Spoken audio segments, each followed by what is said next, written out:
going to be sensitive to the clock. I appreciate so much the invitation to be here, and appreciate the mayors and all of you taking your time to come sit down. I gave you some handouts simply because this kind of speeds up and makes it easier for us to talk, and I kind of gear our listening sessions toward the handout for the questions that are asked most, the things people talk about most. The number one thing is the economy, jobs, the economic situation, what is happening with all the debt and the deficit. And I've got that one sheet that kind of gives you an overview of what it is. We are, and this is all sourced so that you know where to go fact check and look for other facts and things yourself. Now, we are coming up on that $17 trillion of debt. It is of concern to me. If you were, and that is our debt that is either held by the government or is a publicly traded, publicly held debt. And I think that it's important that we look at where, who owns that debt. So over on this right-hand column, you're going to see who actually owns our debt, the publicly traded portion of the $17 trillion. And as you see, China is number one at $1.3 trillion. We've got Japan at number 2. Now, number 3, this ought to give us all concern. They were number 5 a couple of years ago, and now they're in the number 3 position. OPEC, the cartel, as an entity, they now own $266 billion of our debt. And then look at number 5, and new to the list, Caribbean banking centers. They now own over $250 billion of our debt. So you can see right there that who owns our debt is of concern to us. Now, Admiral Mullen said on July 6, 2010, the greatest threat to our nation's security is our nation's debt. And here is the reason for this. Go down on the bottom where it shows our federal spending. Look at what we're spending in interest, $233 billion a year. And our top debt holder is China. Well, what China can do with the interest that we're paying them on the debt that they hold, every week or so they can go out and they can buy 3 new Joint Strike Fighters. And at the end of the year, they've got enough money left over to go buy a shiny new aircraft carrier to put these on. So we need to be very thoughtful about this. OPEC. We're sending money. There's a lot of countries in this list that make up OPEC that are not really friendly to us. It's why we need to be striving to energy independence for this country, and why we need to be drilling here and using our natural resources, and why we need an all-of-the-above energy policy that's good for America. It just makes sense. It just makes sense. Now, when you look at our total debt and liabilities, you're hearing this number floated out there. And you'll hear 70 trillion, 90 trillion is about where it is. If you look at all the liabilities that we have through Medicare, through Social Security, and you pull that in with our debt, then you've got a really enormous number. That's why the spending has got to stop. This has to be brought under control. It's why every year, whether I was in the state senate or I've gone to Congress, I run those bills to call for 1%, 2%, and 5% across the board spending cuts. We do not have the money. We are borrowing just under 40 cents of every dollar that we spend. It is why we need to seriously revisit where those dollars are going. And it's why we keep continuing to try to cut the federal budget, reform entitlements, stabilize Medicare and Social Security, which are trust funds, and make certain that there is predictability and certainty in those trust funds for our seniors and near seniors. And then look at the long-term structure. This tells the story. We can't afford it. How many of you have children or grandchildren that are being born this year? Some of you do. I've got a niece and a nephew that'll come in September and October. We're excited about that. But look at this figure of the per person share. Those brand new little babies, when they arrive, their debt total is going to be over $53,000. My 2 grandsons, each of them, their share of America's debt, $53,000, money they haven't made, being spent for programs they don't want and will never use. So it is an imperative that we get this under control. So all the sourcing is there from Department of Treasury and the Fed, and we just want to make certain that you have these numbers and that you're conversant in how we spend our money, where we spend it, what it's all going to, and we've broken it out with who owns the debt and where we spend the money, and the different portions of it. Now, let me talk for just a little bit about Obamacare, because I know this is something that is of concern to you all. And I think that the one thing we do know right now is that the law is not ready for prime time implementation. And the president has started delaying different portions of it. They're doing that by administrative discretion, as they say. But bear in mind, this is the law.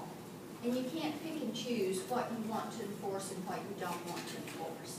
And so the president wanted to delay the employer mandate. So what we did in the House was to go in and pass a bill that would delay both the employer mandate and the individual mandate. You cannot delay one without the other.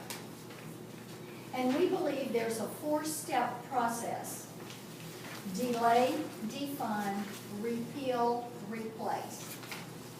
I say DR, the abbreviation for doctor. That is the cure for what ails us with Obamacare. Delay, defund, repeal, replace. And the reason it's important to delay it, the entire law, delay the whole thing, rather than trying to pick and choose. You know, I don't know about you, I have respect for the rule of law. We are a nation of laws. That is the footing on which we stand. And it is not the discretion of somebody to decide to enforce part and not all of the law. So, delay the whole bill. My bill that delays all of Obamacare for 1 full year. That is all mandates, all taxes, all programs, keeps all of these taxes, 21 tax hikes that are included in Obamacare. It would delay every bit of it for a year. So then you could defund it for a year. And bear in mind, since this is the law, everything will have to be done in 1-year steps until we can repeal it and then bring forward, move forward some of these proposals, replace it with things that are going to be workable. Right now, what I'm hearing from those of you in hospitals, in long-term care, in home health care, is this doesn't work. And it is every day, those of you that are trying to implement the law are finding things that don't work, that are causing obstacles. So my bill is H.R. 2809.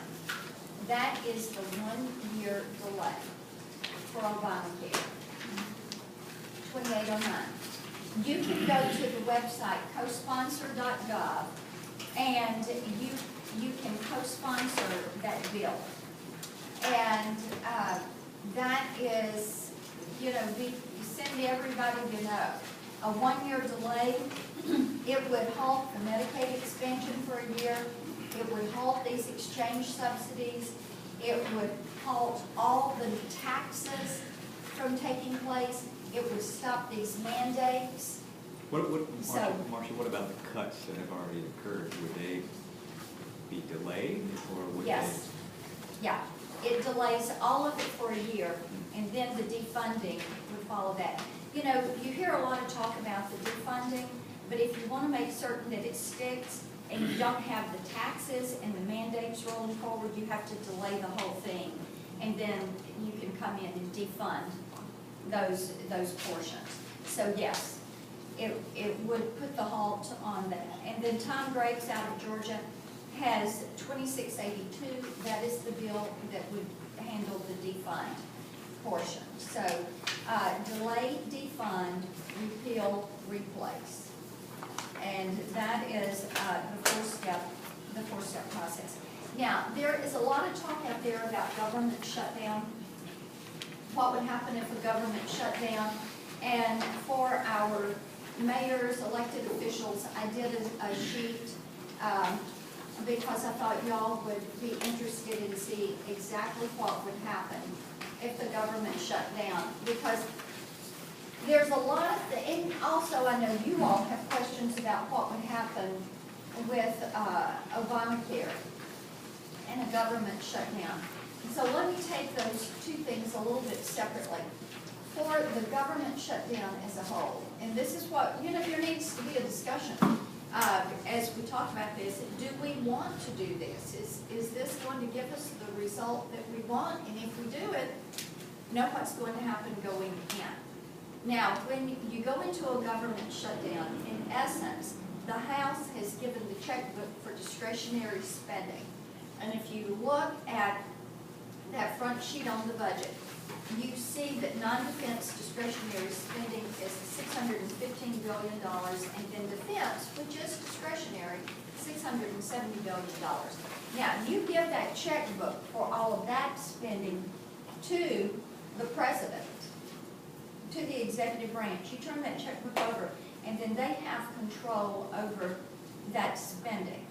If you go into a shutdown, then there are certain programs, as you will see on this CRS document, that tells you what happens in a shutdown. There are certain things that you will have done through your agencies. They go in, they set up a plan. Workers are furloughed. When they come back to work, they get back pay and back benefits. So once they go back, once the government reopens and they go back to work, they accrue those benefits. Some programs would end, but some entitlement programs would continue. The trust fund, Social Security, those programs would continue.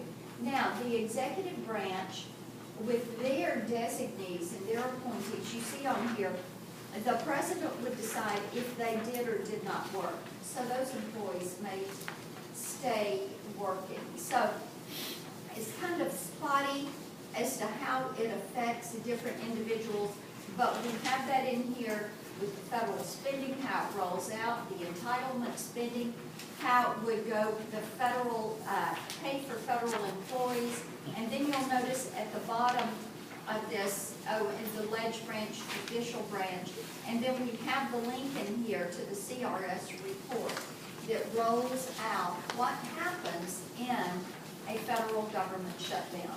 Now, with Obamacare, if the government shut down, as of October 1, the spending on Obamacare would become what is mandatory spending. So some of it would and some of it would not be affected by a government shutdown, simply because as of that start date, it is going to become mandatory spending. So that is going to change how it configures and how it would move forward within the government shutdown provisions, if you will. The last page that I've got for you, a lot of people say, tell me what you're working on. And as I always say, I'm working to save America. And that is my focus every day. How do we preserve freedom, free markets, free people? And how do we make certain that we preserve opportunity for everybody in this country so that they've got equal access to opportunities and that they're able to have their American dream come true? So in a nutshell, that's what I get up and I go to work for every single day, trying to rein in the federal government, trying to get it off your back, out of your pocketbook, trying to free you up so that you can go do what you want to do. Serve people, create jobs, grow your businesses, earn a profit so you can reinvest it, so you can do good things for the community, so that you can educate your family. And we have several bills. I've talked about the cut bills. I've also got the HR 61 that would end the federal funding that goes to Planned Parenthood and is utilized for abortion. We've got some legislation we're working on for Shiloh. We have some other components in here. I have the Healthcare Choice for Seniors Act, the Secure IT Act, which preserves your right to privacy. That is a bill that I'm now 3 years into working on, and going back in September, I will chair